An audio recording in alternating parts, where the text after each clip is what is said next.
All right, welcome to The Explainer. Today we're diving into a world that's been completely rebuilt, all based on pure logic. We're going to unpack the story of a god who tried to solve the universe like a math problem, but might have missed the most important variable of all, himself. So let's just jump right in with the core idea, the thing that sets this whole crazy story in motion.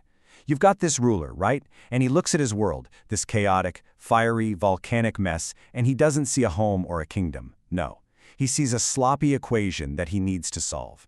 This isn't about governing his people. It's about finding the one, single, perfect answer. And, once you see the world as just a messy math problem, well, that sets the stage for a total radical transformation. And it all starts with one heck of a decree. His first command? It has nothing to do with his people. Not at all.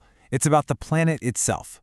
He basically says this messy, organic landscape of fire and rock, it's gotta go. It needs to be replaced with the unyielding, rigid, straight lines of his own mind.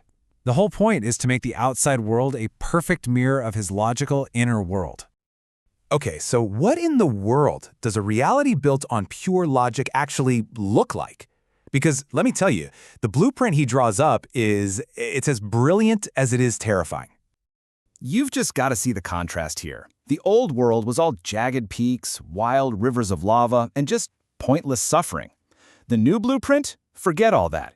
We're talking perfect geometric monoliths, avenues flowing with, get this, liquid logic, and a population that doesn't walk but marches in perfect time. It's literally swapping out nature for pure calculation. And right at the heart of this whole reconstruction project, you have the calculus spires. These things are just immense towers, monuments to math so tall they literally scrape the sky of this hellish world. But here's the thing, they weren't just for show. They weren't buildings at all, really. They were gigantic machines. Think of them like cosmic filters. They'd suck in all the raw, chaotic energy of the universe, the text calls it the Omega effect, and refine it, process it into a stable, programmable stream of information. The air itself changes. It stops smelling like sulfur and starts to, well, hum with the sound of data. Then you've got the infrastructure that connects everything. Those wild rivers of lava? Gone.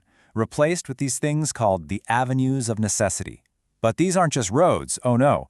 They're designed to enforce order, to dictate every single step the population takes, keeping them all in perfect, synchronized motion. Because in this new world, there is absolutely no room for individuality. Every single piece of this new architecture is designed to smooth out the curved line of human whim, to break off the broken angle of a personal desire. There's only one path, the straight, narrow one laid out by the architect. Right, but a design this perfect, this rigid, it needs an equally perfect way to keep everyone in line. So how do you maintain that kind of absolute order when people have messy things like thoughts and feelings? The answer? Total, inescapable surveillance. He builds these observatories of the void. Think of them as giant crystalline domes that are basically the eyes of his intellect. From up there, he monitors everything, every atom. The text has this perfect analogy. He's not a king watching his subjects. He's a watchmaker, making sure every last tiny gear is turning exactly when and how it's supposed to.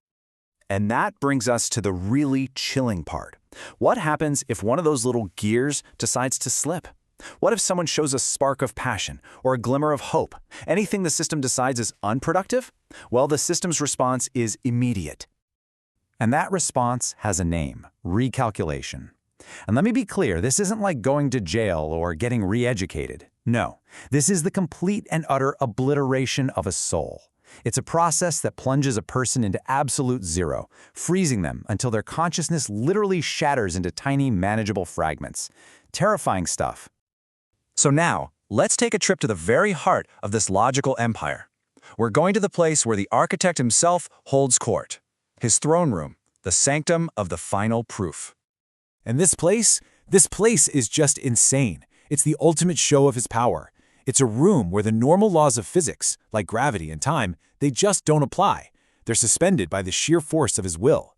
He just sits there, surrounded by floating, burning equations, using the twisted, corrected technology of his old enemies as furniture. It's wild. This whole room is basically his personal philosophy made real. His core belief was that any existence, even the most hellish one you can imagine, could be controlled. You just had to be brave enough to strip away all the messy stuff, the poetry, the art, the feelings, and replace it with the cold, hard skeleton of a logical argument. But, and this is a huge but, for all the perfection, all the control, the whole design has a profound, haunting flaw, a crack in that perfect equation. And this, right here, is where the whole story flips. We're moving from what he built to the much more interesting question of why. I mean, this entire world, this masterpiece of order, it just begs the question, right?